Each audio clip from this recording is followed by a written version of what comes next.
Welcome to the PilotFish introduction on how we handle X12 transactions that contain binary data content.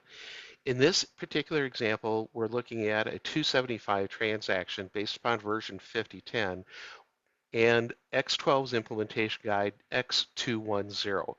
And so in this particular example, what we're going to find is all of the basic segments that make up a 275 down to the binary segment itself. Within the binary segment, we have a lot of data content that's actually an HL7 clinical document architecture attachment or CDA attachment. The tool we're using to view this is Notepad++, and one of the settings that it has is a view button where you can turn off word wrapping so that it puts all of that binary data content on a single line. And it just makes it easier to look at the X12 transaction when it does contain binary data content. To illustrate what the actual content is, and this content is actually base 64 encoded, what I'm going to do is I'm going to go out and I'm going to select all of the binary data content and copy that to a separate window. And I'll paste that into this window. And then what I'm going to do is I'm going to select it all, and then I'm going to choose some of the plugins that come with the Notepad++ tool. And one of those tools is the MIME tools, and it contains a series of commands and processors for doing base 64 encoding and decoding. So I'm just going to go ahead and decode this base 64 data content. And what I end up with is the actual CDA message from HL7. So this is a clinical document. It has all of the various header elements, if you will. It has a section that deals with the patient identification. It has information about the author of this document, all the various nodes for that information, who the organization is that maintains this document. And then it gets into the actual attachment where you have the attachment control number, which has an object identifier that says that what this piece of information is. And then we actually have the structured body itself. So we have a section that contains the body weighted transport. There's a section of the transport direction, the rationale for choice for destination, the distance traveled, and so forth. So all the various pieces of information that make up an HL7 CDA for an ambulance transport attachment. And so what we're going to do in this exercise is we're going to take this 275 and this HL7 CDA message and render it within the PilotFish products. And so the first thing we're going to look at is our product called our EI console. And this is where you configure all of your routes. And so I have a series of collection of routes that I use for healthcare and HIPAA related transactions. And so the one we're working with right now is 275 transactions. So this is an interface folder that contains several different routes, and these are the 4 routes that I have currently for 275 transactions. The first one is a route that takes a 275 and routes it into a CSV or a comma separated variable length type of file that you could either view in an editor like Notepad++, or you could actually open this one up in a spreadsheet.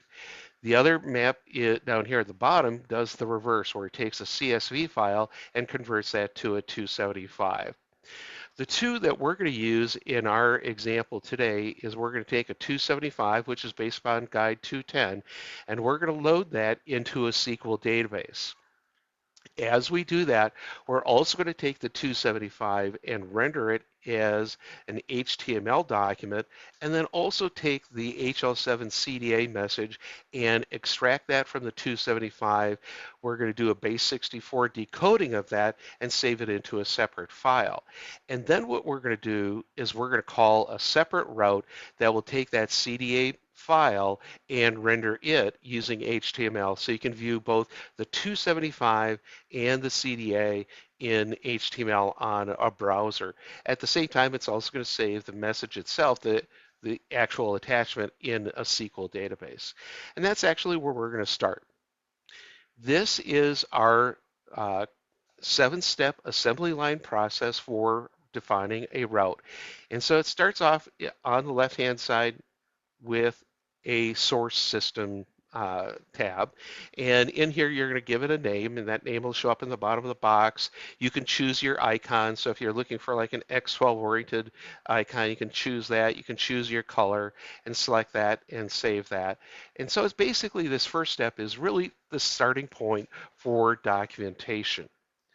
The next step is our listener. This is how we bring data into the process. And so there's two tabs here. There's a listener configuration and a processor configuration. So the listener will basically have a place where you can put a name for the listener. You can select the type of listener, and we have a fairly extensive library of different types of listeners that support batch types of processing, real-time types of processing, things like RESTful interfaces, SOAP interfaces, as well as removing data from databases and so forth with SQL. So all kinds of capabilities for a listener. When you do pick a listener, it opens up a series of tabs to configure that specific type of listener. If it has required items, those will be in bold, and these have optional items that you can configure as well. But from a required perspective, you need to specify what your polling interval is. So how often do you want to look into that directory to see if the file has arrived? So every 30, in this case, minutes, it's going to go off and look, but you can choose, seconds, hours, days, and weeks as well. So every 30 minutes, it's going to go out and check to see if the file exists. Where it's going to look is the polling directory. So I have a directory specified here. It's an inbound folder where it could be, so maybe somebody could FTP a file to that folder, and every 30 minutes, I'm going to see if it arrived in that inbound folder. And it's, in this case, it's going to look for a specific file with this file name and this file extension. After it does pull that file in, we can say, what do we want to do with the file after we're done with it? So we could keep it, we could delete it, or if we want to archive it, we could move it to an archive folder. And when we do that, we can add things like date and timestamps and so forth to the file name. In this particular case, I just want to keep it because I reuse this file from demo to demo. The post processor is a place where you can add one or more processors if you need them. So say, for example, if somebody sends you an encrypted file that was encrypted with symmetric key encryption, we have a processor that does symmetric-based decryption. Or if the file was compressed with like a zip file, we have tools in here to unzip files, and the list kind of goes on. There's hundreds of different tools that we have that you can apply to files after they're received. The next step in the process is our source transformation. Every file, regardless of what format it comes in, whether it's a flat file, a JSON file, an X12 file, an HL7 file, and so forth, the list kind of goes on from there because we can basically receive anything, but everything will get transformed to XML. And so we have built-in processors for all of the standards, so whether it's X12, HL7, NCPDP, and so forth, CSVs, spreadsheets, and so forth, we have built-in transformers that will transform that data to XML. It will do this using the table data straight from X12, so that transformation will always be consistent with the X12 underlying standards in this particular case.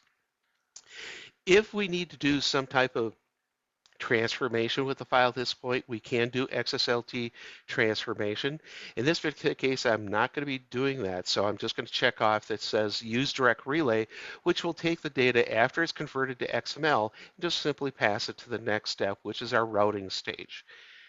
The routing stage has 4 tabs. So the first tab, the general tab, is for documentation. So we can put in a routing name, we can put in a description, we can put metadata to describe the process for routing, and so forth. We also do have a built-in debugging tool within the EI console and the EI platform, which is the server side of things.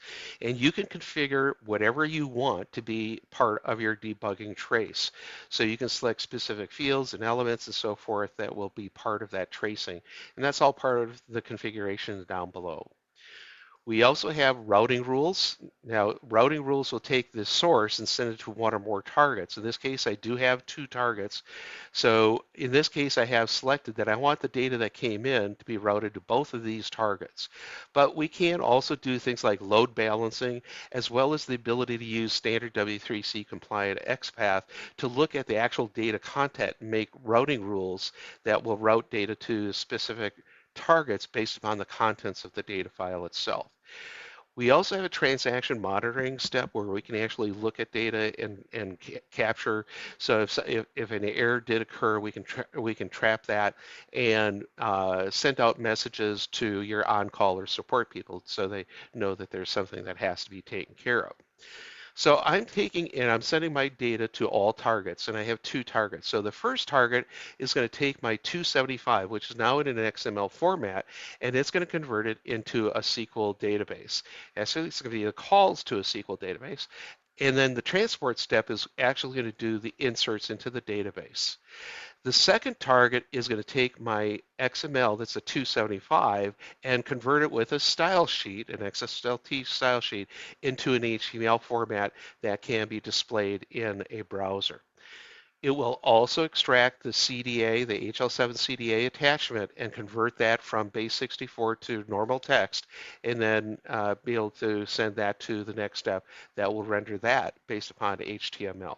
And then this will save the data over here. And then the last step in both of these is our target system. And again, it's a place to do documentation and to describe what the target system is. So if I look at the first one, I'm going to look at the first transformation. And again, this is using XSLT. And so if I edit this, it's going to open up my mapping window. So on the left-hand side is my source system. And again, I'm importing the schema definition for a 275 transaction straight from X12. So if I go all the way through here, I have all the various loops of information that identify the sender, receiver, and provider, and so forth, as well as all the way down into each of the attachments where we have that binary segment that contains the base64 encoded HL7 CDA message. On the right-hand side, I want to insert that data into a SQL database. So I have a SQL XML basically that was imported from the schema of my database. And I'm using a Postgres database in this particular example. And for this case, I'm just doing inserts into two different tables within that database. I have a header table that's all the beginning parts of the 275, if you will, and then I have an attachment file or table that contains one or more of the attachments that could be part of the 275. In the middle section, I have my mapping for this transaction. And so this is our graphical mapping window. So it starts off with a style sheet because it is an XSLT style sheet with some parameters. And then I'm going to grab data from the left-hand side. So I'm going to take all the data from my left-hand side, which is called XCS data, and I'm going to match everything that comes in. And then what I'm going to do is I'm going to go over to the right-hand side, and I want to insert this data into a SQL database. So I drag and drop my SQL XML, and then I'm going to go and do an insert. So I'm going to insert into this database. So I drag and drop that insert into my SQL. So it says I'm going to do an insert in that SQL database. I can then define my keys for this database. And then the first database I'm going to insert is the header database. So I can drag that over here and drop it on my insert that says I'm going to insert into the header database. And then I start in looking at all of the fields in my database, and I'm going to drag and drop all those fields over here, and they all show up as green tabs in my graphical window. Now, to map the fields for my 275, I'll go and figure out where the data is located in my 275. So my BGN segments, we're going to find things like my reference number for this transaction. So I can drag and drop this in here, and I'll just drag and drop it there, but it just repeats what I have here already. But that's as easy it is to drag and drop something in. So I'm just going to remove that duplicate, but drag and drop it onto that green tab that then inserts the information coming from my BGN. The same thing for the date time came from BGN 03. And then if my name comes from loop 1000A in an NM1, I'm going to take my name, which is an NM103, and drag that onto my payer name, and the ID for that payer is an NM109. And so I'm just going through this process of dragging and dropping from the right side what my target is, and then where the source is coming from, I'm dragging that and dropping that onto my target. And I'm going through that whole process as we go through this and mapping back and forth. Now, because the 275 can have one or more attachments, I need a loop to loop through each of the possible attachments. And so even if you don't understand XSLT, all of the functionality of the XSLT is available up here on the top as drag and drop functionality. So I know a for loop is a flow control. There's my for each. So I can drag and I can drop it down here. And basically that's what it takes to add a for loop. And then this one I want to do for every loop 2000A. So I just configure it by dropping 2000A into that for loop. And that's how I configure a for each for every loop 2000A. It's just drag and drop. Uh, but again, we have all the normal functionality you'd want, things like if clauses and on completions and so forth. So this is setting up for each of the inserts, and this is going to do another insert, and this is going to do an insert into that attachment table. So I close my header table and I open up my attachment table over here on the right. Those are the fields that are going to do inserts in down here that are green. The sources of that data that are in blue that come from the left-hand side, from the fields or the elements over here on the left-hand side. So again, mapping from left to right is very intuitive. Behind the scenes, what it is doing is it is creating W3C compliant XSLT. You can make changes to the XSLT if you're comfortable working with the XSLT here. If you do make changes, those are represented immediately in the mapping window, and any changes you make in the mapping window will be represented in the XSLT view. So those two tabs are always kept in sync, depending on whether you want to work on the route graphically or if you want to work on the XSLT. We also do have a built-in testing tool. In the testing tool, what I did here was I brought in a 275 transaction that has already been created and transformed into XML. And I can just hit the go button up here, and it takes my XML here along with the style sheet and creates the XSLT that will, or the XML that will do the inserts into the header table. The fields here with the values that are in purple are actually the values from that 275 over here that we got from up top that are doing the inserts into the database. And then down here we're doing inserts into the attachments table, and then this is where it's doing the conversion of the HL7 into normal text. So it's decoding, if you will, the base 64 encoded attachment. If you do have any errors, they'll show up down here. You can go back to either of these two views, correct the error. You can run the test again. Eventually, you get to the point where you don't have any error messages listed down here, and you can close this up.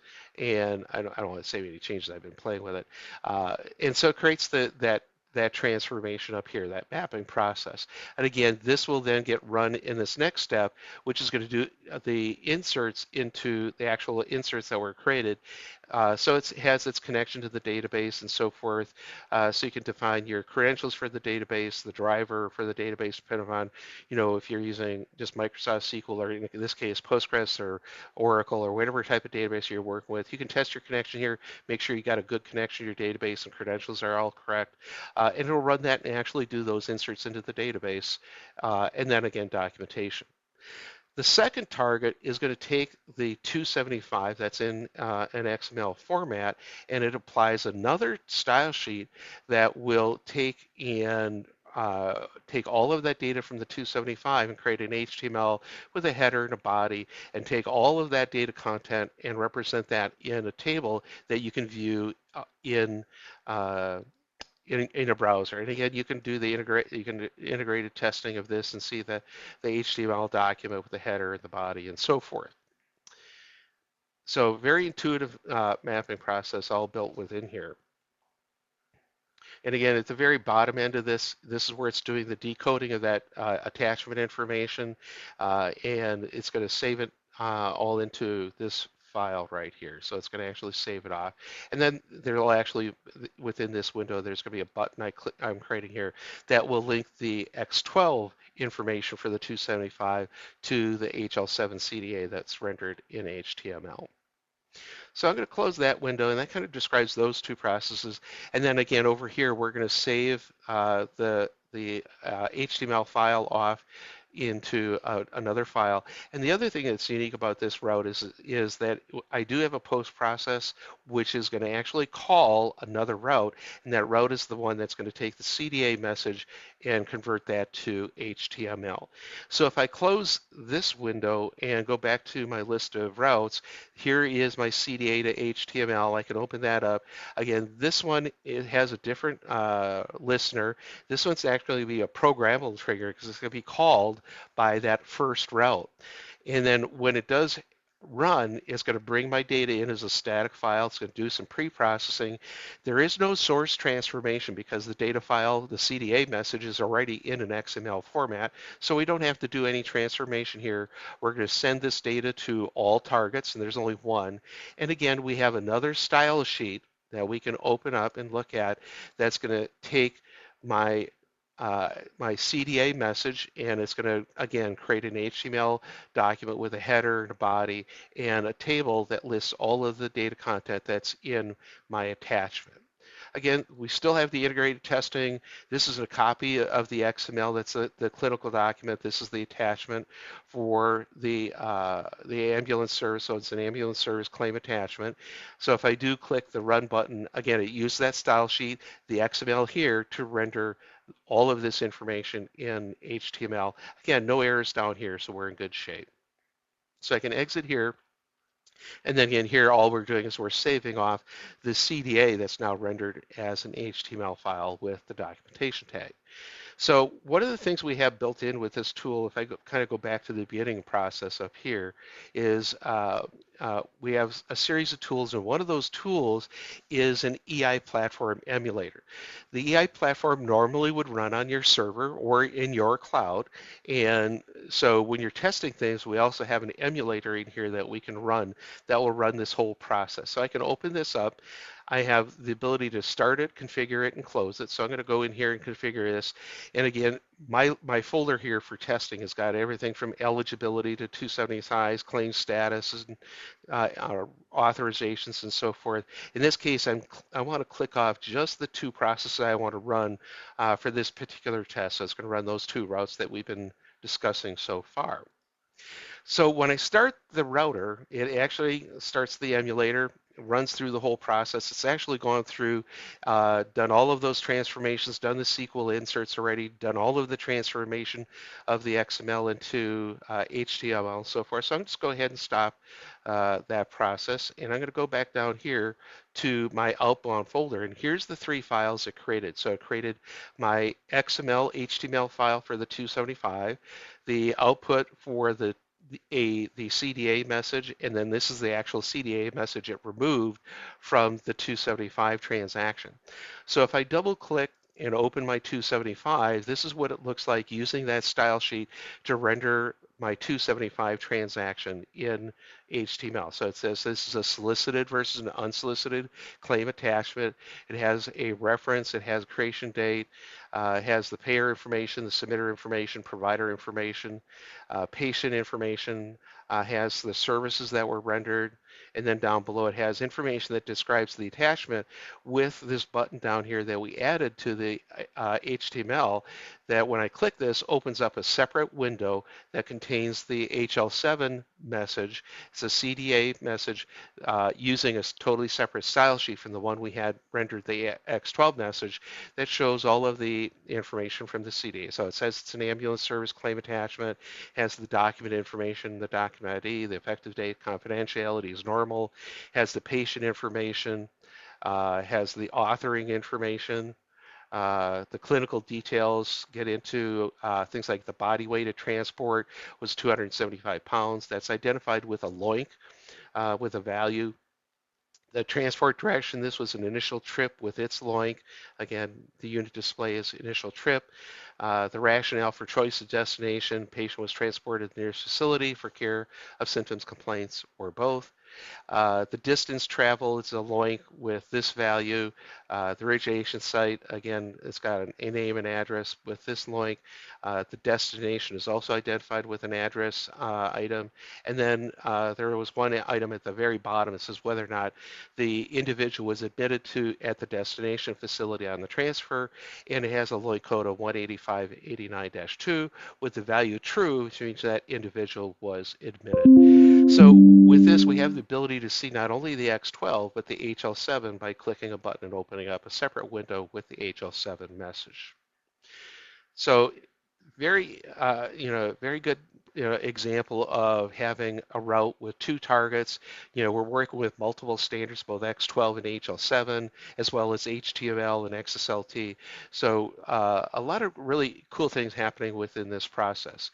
So if you have any questions and would like to talk to us more about this example or a longer demonstration of all of the capabilities of our products, please reach out to pilotfishtechnology.com, and we can go through a longer demo or answer your questions that you may have that we presented as part of this demo. So thank you very much and have a great day.